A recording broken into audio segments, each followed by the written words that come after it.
Hello, I'm Phil Spencer, and today I'm going to be giving you my top 10 tips for making money from bricks and mortar.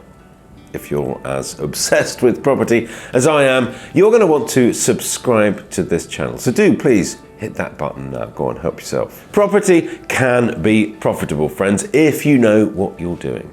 So I'm here to give you the best chance of becoming a successful property investor. Unless you're in the enviable position of being able to buy outright, first of all, you're going to need some expert mortgage advice. So we have placed a link below to connect you with our panel of Move IQ approved advisors with experience in this type of mortgage. Key to making money in the property game is you've got to buy the right property in the right place at the right price. It's all about getting in correctly. So I think tip number one is actually to sign up for my property report. It really enables you to decide what the area is like and who that specific house is going to appeal to. Tip two is decide whether you want to buy a property to rent out, known as buy to let, or buy a place to refurbish and then sell for a profit. This is often also known as flipping, and it's pretty hands-on.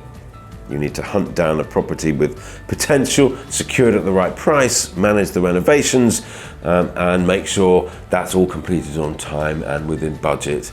And then, of course, you need to get the place sold again. So there's a lot of variables and moving parts. But flipping, developing like that, can provide a much quicker return on investment if you get it right. With 1 in 4 households in the UK predicted to be renting by 2023, demand for private rentals looks set to stay high. I mean, it's high at the moment, but it's obviously going to be increasing. So that's good news for investors. However, tip number 3 is to understand that buy to let is not get rich quick. That's not what it's about. It's a long-term commitment. It's an investment that needs time and a strategic and a professional approach. Margins may be very tight when you start out. So I think you need to be patient in order to see a profit, but over the course of time, you should get a net income each month. And of course, if the property increases in value during that time, then you benefit from that too, eventually. Tip 4 is gen up on the financials. How will you finance buying, marketing, renovating, and maintaining the property? When it comes to borrowing, lenders tend to ask for a 25% deposit on a buy-to-let loan. So that's quite a high sum.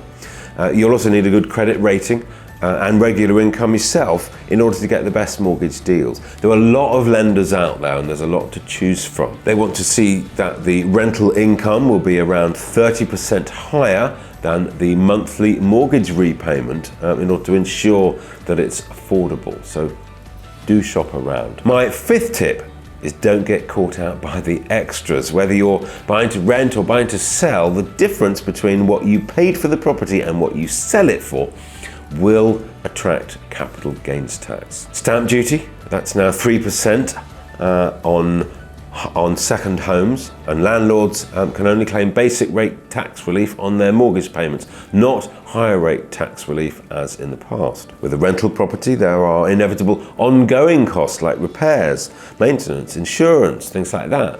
If you have an agent managing the property on your behalf, they're going to charge you a monthly fee. If you're flipping, remember, buying and selling isn't cheap in itself, so factor in those costs, the agent's costs. Factor those in when you're doing your sums and take them off your profits. Tip 6 is know the rules. As a buy-to-let landlord, believe it or not, nowadays you have over 100 government regulations to comply with. Number 7 is location, location, location. If you're new to property investment, it's a good idea, I think, to start close to home in an area that you know. Do your research until you understand what type of property typically fetches what price. Talk to local agents and find out what's in demand. Auction houses can be very useful sources of information for potential investment properties, but only if you're organised, if you're committed, and you understand the process. If that is the case, you've really got your wits about you, then yes, it is possible to bag a bargain at an auction, but it's certainly not a given. Tip number 8, work out what sells or particularly relevant, rent well in the area. There's no point buying a one-bed flat if the local rental market prefers family homes. What I personally do is go round agents in an area that I'm considering and ask what type of property could they rent more of, and that gives me a target. Tip 9 is to get a good, reliable team in place around you. You're going to need a mortgage broker, you need a good rental agent and a good solicitor. Finally, tip 10 is plan for the risks, plan for the contingencies. What if the property you're trying to flip on doesn't sell? Could you afford to wait it out? Could you afford to drop the asking price? What if the work takes longer than expected? Because of course every month you hold on to it or you don't sell it eats into your profit. How long could you finance your buy-to-let mortgage and your bills if the property is unoccupied for a while, for instance? What if your tenant stops paying the rent? Do you have landlord's insurance? You do need to budget for the unexpected. You know, things like a roof repair or a new boiler or finding some dodgy wiring on the property or something like that. In a nutshell, as you can see, property investment isn't easy money, but get it right, and yes, it can be very rewarding. Now, we have lots more property investment videos coming up, so please do hit the subscribe button and make sure you don't miss out on any of the latest insider info. Oh, and please do let me know if you've ever invested in property. Did it work out for you?